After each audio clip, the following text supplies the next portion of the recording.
MBS 시리즈 세 번째로서 MBS의 성공을 위한 아키텍처 모델과 1D 모델의 연계 및 실행에 대해서 오늘 이야기를 드리겠습니다. 우리가 전번 시간에 시스템 엔지니어링과 모델 베이스 시스템 엔지니어링에 대해서 말씀을 드렸습니다만, 그러면 MBS와 CCML, 즉 시스템 모델 랭귀지와의 관계는 어떤 관계가 있을까 하는 것을 중점적으로 여러분에게 말씀드리겠습니다. 먼저 간단히 MBS란 우리가 이렇게 정의를 할 수가 있겠죠.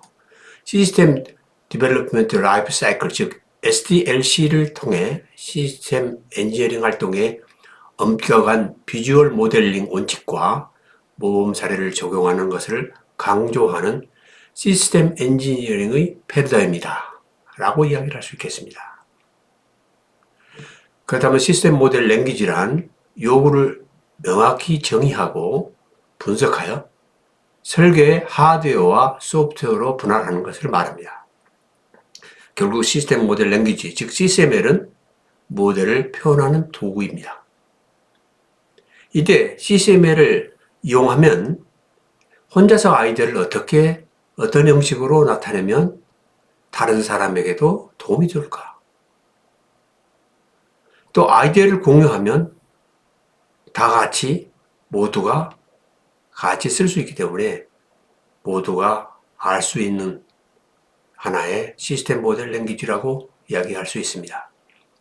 그렇다면 현재 기업들은 왜 CCML과 MBS에 주목을 할까요?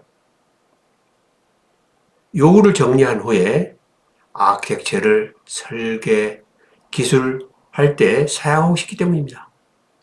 두 번째는 CCML 요구 다이어그램을 사용하여 다양하게 제시한 요구를 구조하고 필요한 경우에는 요구를 도출하고 그 요구 사이의 관계를 정리한다는 것입니다.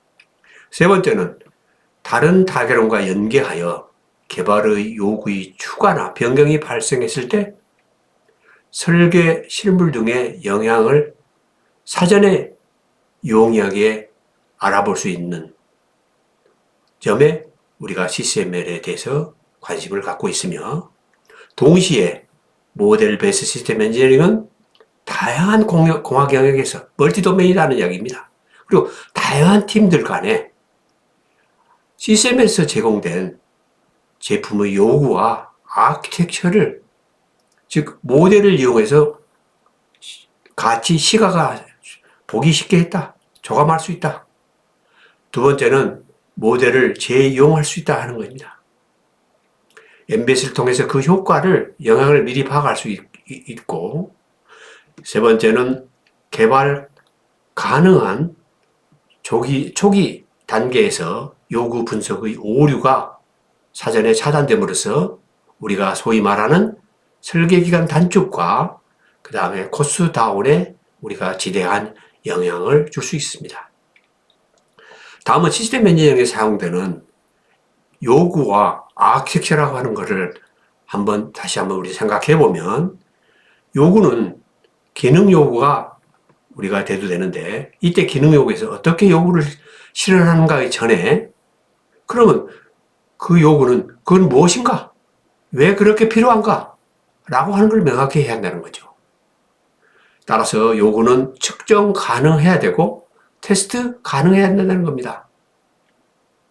이때 아키텍처는 추상도로 보면 낮은 것부터 높은 것까지 이르게 있으며, 이들에 대한 것을 먼저 오퍼레이션 뷰, 즉 구동 방법, 그 다음에 시스템에 요구되는 기능, 펑셔널 뷰, 그 다음에 소프트웨어와 하드웨어로 기능을 실현하는 피지컬 뷰로 나누어서 우리가 보게 됩니다. 전문가들은 아키텍팅은 시스템을 설계하고 구축하는 예술과 과학이다 라고 호평을 하고 있습니다. 여기서 다시 한번 MBS를 정리해보면, 아키텍처에 관계되는 기술형 모델을 이용한 요구 분석, 아키텍처 설계라고 하는 해석과 함께 지금도 말씀드린 것처럼 기술형 모델이라고 하는 것을 반드시 동반한다는 것을 여러분이 잊지 않아야 합니다. 자, 그렇다면 CSML은 무엇을 할 수 있을까요? 지금 여기서는 첫 번째, 시스템을 구성하는 서브 시스템에 대한 기능 요구 및 거동을 파악할 수 있다. 두 번째는 설계 변경이 있는 경우에도 요구 추적이 가능하기 때문에 그 영향을 쉽게 파악할 수 있다. 세 번째는 CSML을 사용하면 개발자의 사고를 지원하고 도메인을 서로 초월한, 즉 가로지르는 협동 작업이 가능하다. 마지막으로는 동시 설계를 촉진하는 프레임워크가 실현 가능해진다는 것입니다. 이들에 대한 사항을 좀 더 세세하게 알아보면 시스템 모델은 구조, 그 다음에 behavior, requirement, 그 다음에 parametric constraint 등을 시스템 모델에 적용하여 추적성을 외부로부터 요구를 추적해보고 시스템의 사양에 대한 뷰포인트 관점에서 보게 되며 해석, 즉 다양한 해석의 툴을 통해서 해석을 하게 되며 그 해석 결과를 성능을 평가하게 됩니다. 이들의 시스템 모델에는 다양한, 즉 하드웨어 설계 모델, 전기회로 설계 모델, 소프트웨어 설계 모델, 테스트 모델 등 다양한 도메인에 있어서의 모델을 활용하게 되는 것입니다. 즉 시스템 모델은 시스템의 컴포넌트를 특성화하는 데 사용하고 있다. 이렇게 볼 수 있겠습니다. 그러면 시스템에 사용하고 있는, 즉 시스템에서의 기술형 모델은 어떤 역할을 하고 있을까? 시스템의 관점에서 보면 요구도, 즉 그 요구사항이 구조와 어떻게 모델링하면 되는가? 요구사항으로부터 시작해서 우리가 스트럭처에 해당되는 블록 데피니션 다이어그램, 블록 데피니션 다이어그램은 구조가 어떠한 구조가 계층적으로 되어 있는가 라고 하는 것을 알아보는, 다음에는 내부 블록 다이어그램, 즉 인풋과 아웃풋 관계를 나타내는, 전번에도 말씀드린 것처럼 우리가 실질적으로 이와 같은 시스템에 있어서의 기술형 모델을 구현하기 전에는 우리가 프리바디 다이어그램과 블록 다이어그램 그리고 시그널 프로 그래프를 그렸다라고 말씀드렸습니다.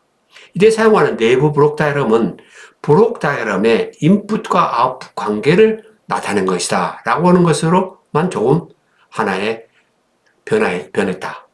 다음은 패키지 다이어그램으로서 이들에 대한 내부에 대한 블록 내부 구조를 서로 유사한 것끼리 모아두는 것이 되겠습니다. 다음에는 비헤이버에 해당되는 유스 케이스, 실제로 시스템 기능의 기술적 구현을 관계없이 액타에 의한 시스템 사용을 설명하는 유스 케이스, 그리고 우리가 액티비티 다이어그램, 즉 액티비티 다이어그램은 시스템에서의 액티비티와 액티비티 간의 제어 흐름을 보여주는 워크프로를 정의합니다. 그리고 시퀀스 다이어그램에 있어서는 액터와 시스템, 즉 블록 간 또는 시스템 부분 간의 시간의 흐름을 모델링하는 데 사용합니다.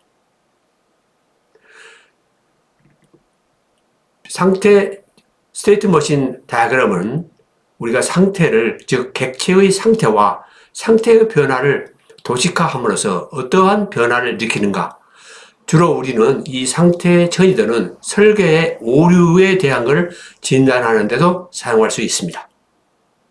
마지막으로 파라메타 다이어그램이 되겠습니다. 내부 블록 다이어그램의 특수한 구속 블록을 사용하여 시스템의 물리적 측면을 나타내며 구조 조건 블록은 구속 조건, 즉 수학 방정식과 조건에 필요한 매개 변수를 포함하고 있습니다.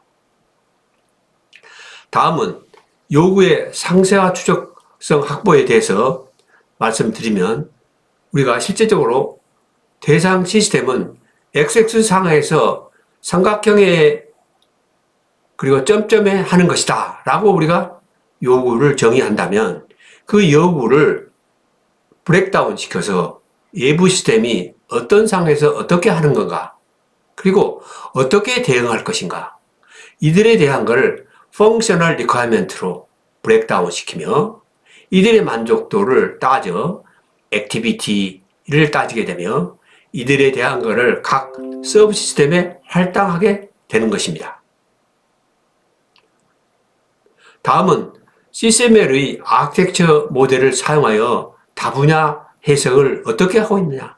지금 그림이 나타난 것은 우리가 비클에 대한 IBD, 인터널 브록 다이어그램을 나타내고 있습니다. 그림에 보이는 것처럼 다양한 컬러로 나타내고 있으며 기능을 우리가 거동과 변환, 작용 등에 대한 세 종류에 대해서 우리가 각각의 물리적 현상, 즉 전기 에너지, 그리고 기계적 에너지, 그리고 기계적 병진 에너지, 그 다음에 제어에 대한 문제. 즉 다시 말해서 우리가 이야기한 것처럼 첫 번째 에너지, 그 다음에 물질 전달, 그 다음에 신호에 대한 것들이 각각 IBD에 나타내고 있음을 알 수 있습니다. 다음은 네 번째로 동시 설계를 촉진하는 프레임워크를 보여주고 있습니다.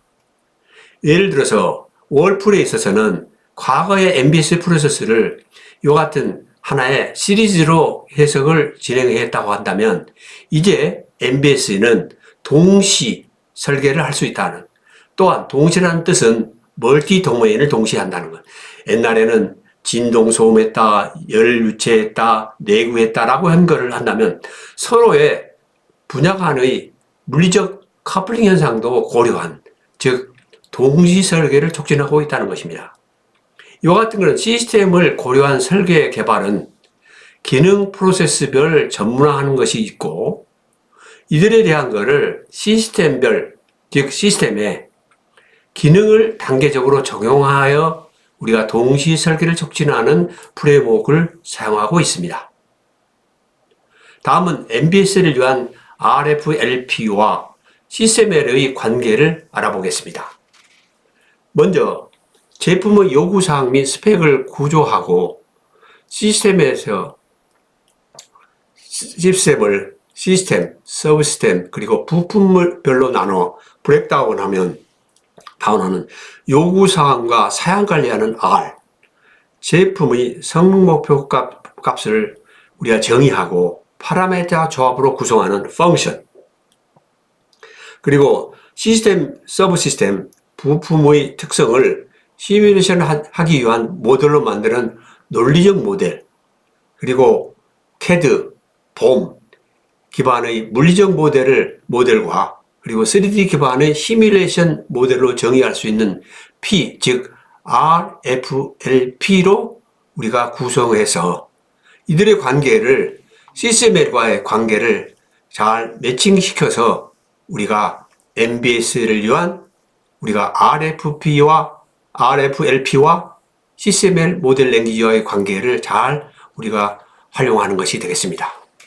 즉 RF 기반의 아키텍처 모델링 및 가상 검증 연계에 최적화하는, 즉 포괄된 그리고 통합된 접근 방식이다, 이렇게 이야기할 수 있습니다.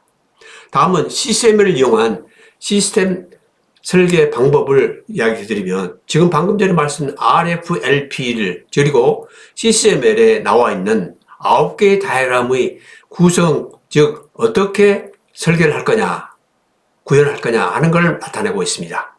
먼저 시스템의 요구사항을 분석하고 시스템의 아키텍처 설계를 어떻게 할 거냐라고 하는 과정을 우리가 거치게 되는데, 먼저 시스템의 요구를 구조하고 엑셀이나 기타 여러 가지 자료들을 우리가 구조하고, 다음에 유스케이스와 즉 오퍼레이션 조건 등을 고려한 시스템의 경계는 어떤 거냐, 그리고 모델들의 파라미터는 어떤 거냐, 세 번째는 우리가 경계 내에 취급하는 도메인의 구조를 정의하는데 특히 온토로지를 이용하여 모델을 구성하게 되는데 이들에 대한 것들을 실제로 유스케이스의 거동을 정의해서 우리가 로버스트한 분석도, 그리고 여기에 대한 시간에 대한 차이를 나타내는 시퀀스를 그리게 됩니다.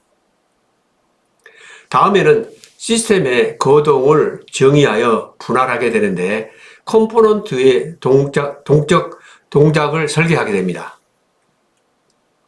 컴포넌트의 동적 설계를 하는데, 이때 컴포넌트의 동적 설계를 우리가 시스템 구동을 블록 정의도와 상태, 즉 스테이트 머신 다이어그램으로 그리게 되며, 이와 같은 거는 우리가 시스템을 논리 시스템 모델로 분할하게 되며, 이와 같은 논리 시스템을 우리가 실제로 물리 아키텍처, 즉 시스템의 제약을 검토하는 하드웨어와 소프트웨어를 서로 구분하는 내부 브록선들을 그리며, 이들에 대한 시스템의 제약을 고려한 파라메타 다이어그램을 그리는 순서를 밟게 되는 것입니다.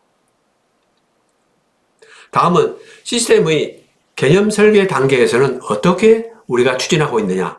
지금 말씀드린 시스템 모델 랭귀지는 우리가 시스템에 있어서 개념 설계 단계에서의 하나의 설계 프로세스를 이야기하고 있습니다.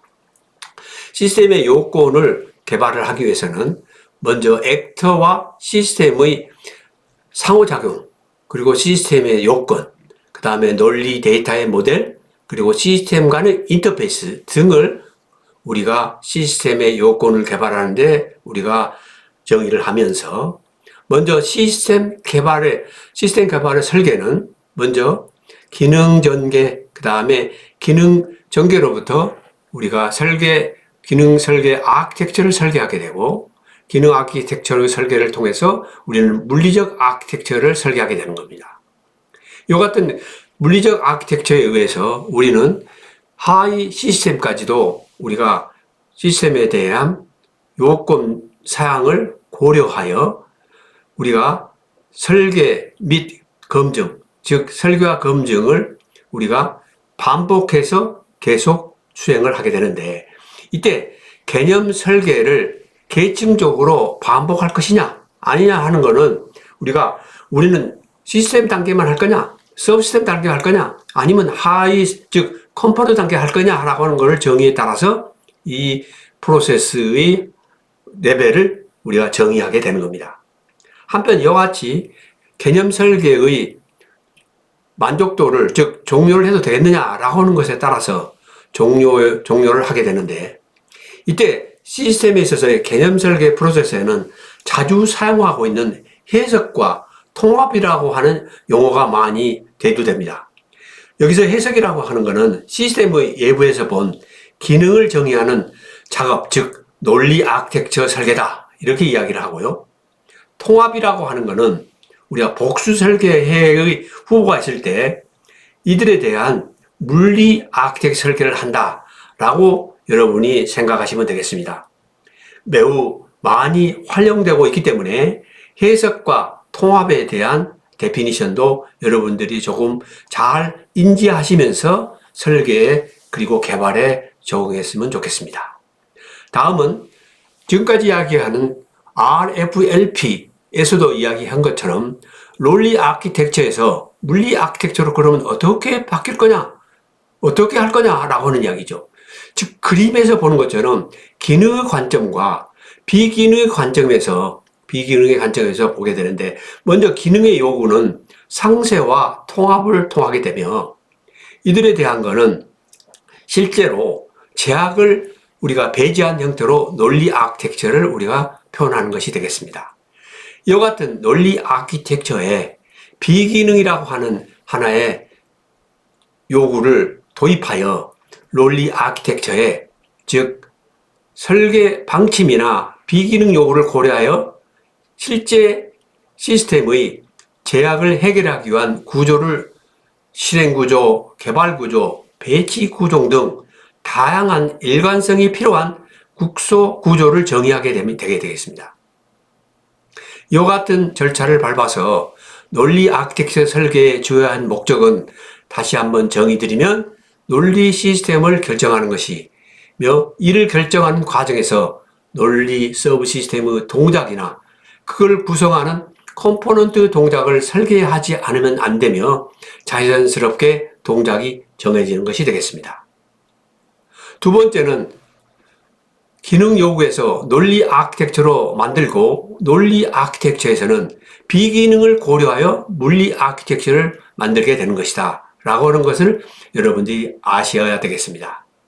다음은 논리 설계와 물리 설계의 변환 관계를 하나의 예를 들어서 설명을 드리면, 현재 전체 기능에서 하위 기능 그리고 하위 기능, 즉 하나의 컴포넌트 기능에 이르기까지 이들에 대한 것을 우리가 시스템의 기능을 트리를 만들고, 이들의 시스템의 기능의 트림에 대해서 즉 시스템에 대한 생각을 어떻게 할 거냐, 전체 기능으로부터 기능 전개를 하고, 그리고 두 번째는 기능에 대응하는 설계 후보를 고려하여, 세 번째는 설계 후보 중에서 적절한 조합을 시스템의 설계로 우리가 채택을 하게 됩니다. 여기에 채택된 것들을 시스템의 설계해의 타당성을 시뮬레이션이나 실험에 의해서 확인하게 하는, 즉 해석의 검증이 되겠습니다. 이와 같은 단계는 전체 기능이나 하위 시스템에, 그리고 하위 기능에 대해서까지 이르게 되는데, 기능 분해를 실시할 필요가, 즉 하위 기능에 실시할 필요가 있다고 한다면, 이와 같은 방법은 기능을 이용하여 여러 가지 다음 하위 기능까지 우리가 설계를 실시하게 되겠습니다. 다음에는 CSML에 의한 사양의 모델의 효과를 알아보면, 일관된 기술 형식을 위한 원활한 커미션이 되고, 요구, 기능, 상관, 거동 등을 나타내는 해석에 의한 타당성을 평가한다. 가시화, 그리고 표준화, 즉 데이터베이스화, 모델화, 즉 모델 드리븐 아키텍처 MDA를 통해서 재이용함으로써 설계기간 단축 및 코스트 다운을 할 수 있다고 알 수 있겠습니다. 이들에 대한 것을 구체적으로 그림으로 보면, 지금 방금 전에 말씀드린 시스템 기술을 이용하여 추적성을 우리가 확보할 수 있으며, 또한 설계 도면 그리고 해석 결과를 연계한 해석 데이터 등을 데이터 관리할 수 있는 소위 SPDM, Simulation Process Data Management를 할 수 있으며, 마지막으로는 모델 드리븐 아키텍처라고 하는, 즉 모듈라 디자인을 통해서 새로운 시스템에 대해서 이미 있는 모듈에 대한 것을 활용함으로써 보다 설계 시간을 단축하고, 그리고 코스트를 다운할 수 있는 것을 알 수 있겠습니다. 다음은 지금까지 그러면 논리 모델과 피지컬 모델로 구현하는 과정에 있어서, 그러면 과연 피지컬 모델로, 즉 1D 모델로 가기 위해서는 우리가 파라메타 다이어그램을 구현하게 되는데, 이와 같은 파라메타 다이어그램은 어떻게 구현할 것이냐라고 하는 것을 알아보도록 하겠습니다. 우리가 일반적으로 시스템에 대한 하나의 구조를, 하이라키를 우리가 먼저 명시하는 BDD를 만들거나, 또한 BDD 속에 들어있는, 즉 IBD, 인터널 블록 다이어그램을 통해서 물질, 에너지, 신호의 전달 관계를 묘사합니다. 이들의 관계를 실제 앞으로 내가 1D 모델에서 사용할 수 있는 아날리시스, 즉 해석의 우리가 하나의 콘텍스트로는, 해석할 수 있는 해석은 해석에 도용되는 하나의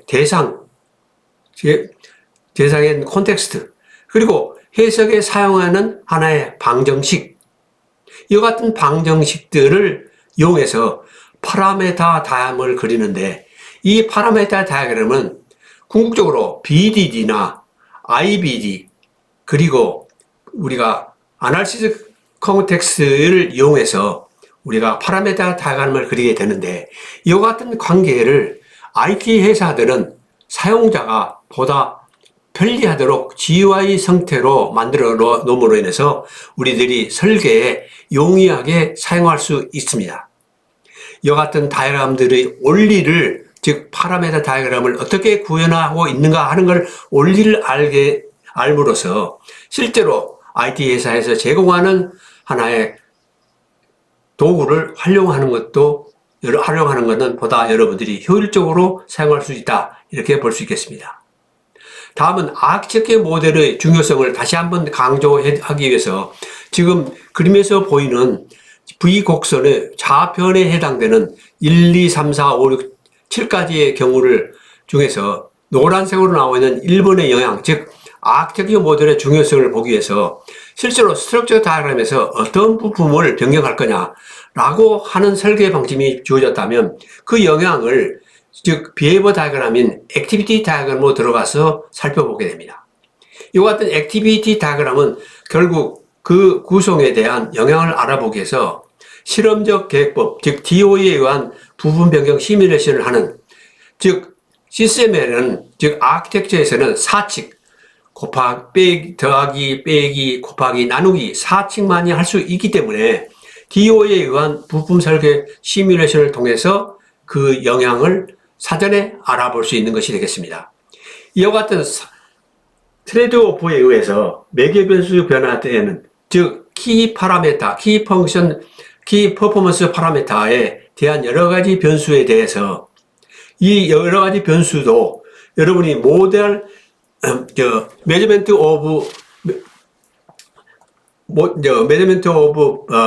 이펙티브니스, 즉 MOE와 MOP 그리고 TPM이라고 하는 하나의 툴을 활용하면 KPP, 즉 키 퍼포먼스 파라메터의 즉 중요 인자가 뭔가를 알아봄으로써 그들의 인자들에 대해서 몇 개의 인자의 수준은 어느 정도로 할 것인지를 정한 다음에 이들에 대한 것을 우리가 하나의 성능을 예측하게 되겠습니다.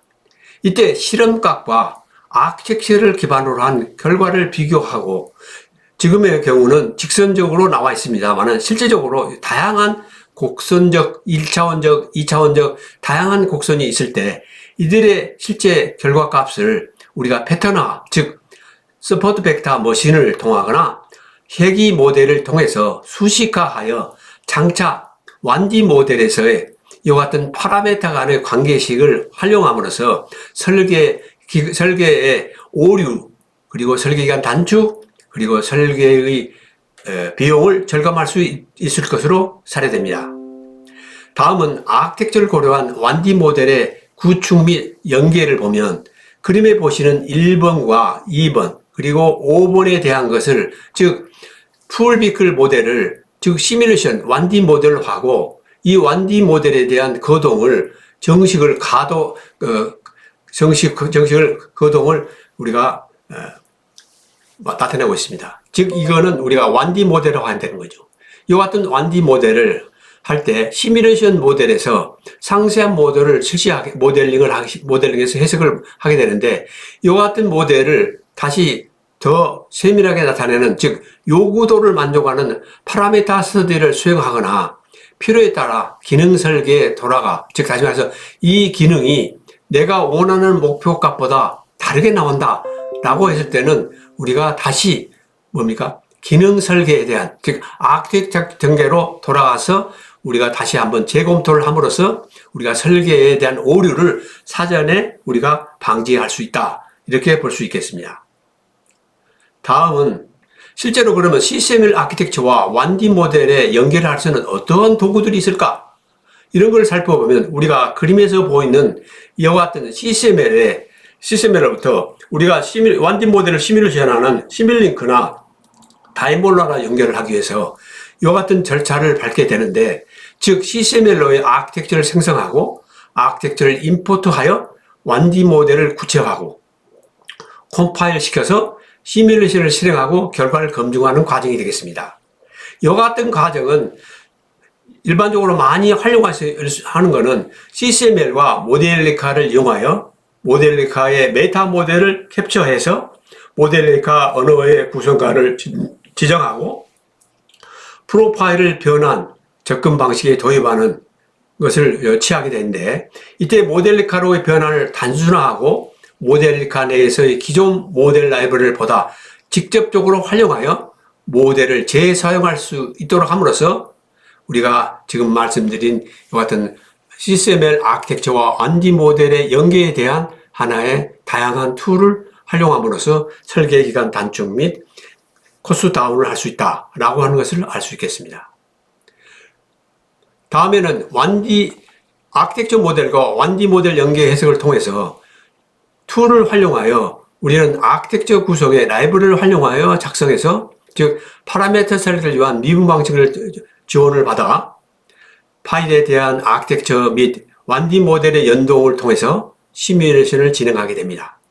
이때 시뮬레이션을 진행할 때 방금 전에도 언급한 것과 같이 미분 방식을 포함하여 사칙, 즉 연산 수준 계산만이 가능한 CCML에서의 계산이 되는데, 최근에는 IT 회사들이 아키텍처 내부에서도 하나의 방정식을 사용할 수 있도록 하는 하나의 시도를 다양하게 시도하고 있다는 것을 여러분이 인지하시고 여러분이 아키텍처 모델과 1D 모델의 연계를 통한 해석을 수행할 수 있도록 하였으면 좋겠습니다.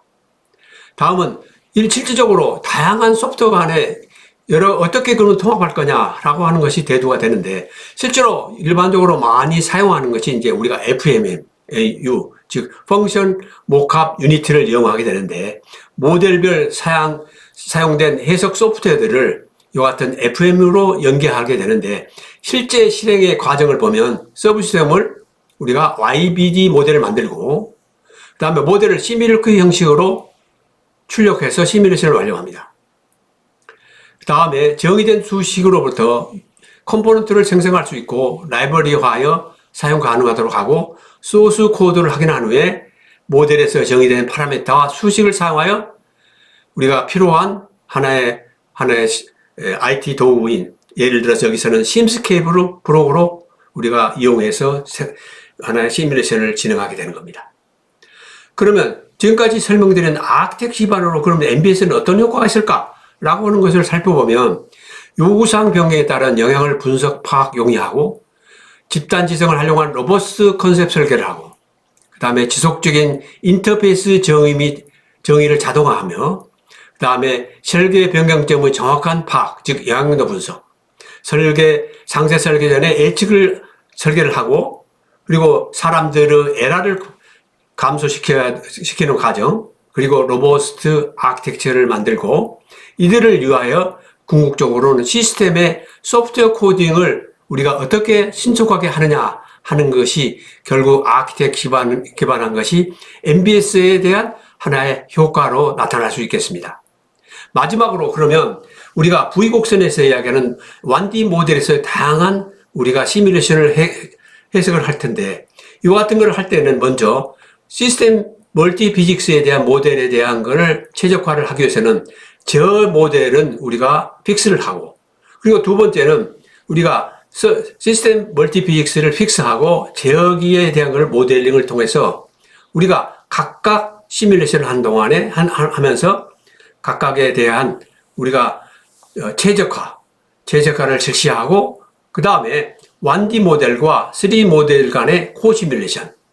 이때 1D 모델과 3D 코시뮬레이션에는 코시뮬레이션을 하는 3D 모델에는 복잡한, 예를 들어서 자동차를 보면 캐빈은 3D라고 본다면 엔진이나 파워트레인은 그 자체가 1D라고, 즉 기능 모델이라고 하기에는 너무나 벌크하니까 그들을 하나의 리듀스 오더 모델화하는 이런 테크닉을 도입해서 1D 모델에, 그리고 3D 모델을 1D 모델화하는 코시뮬레이션을 실시하게 되는 것입니다.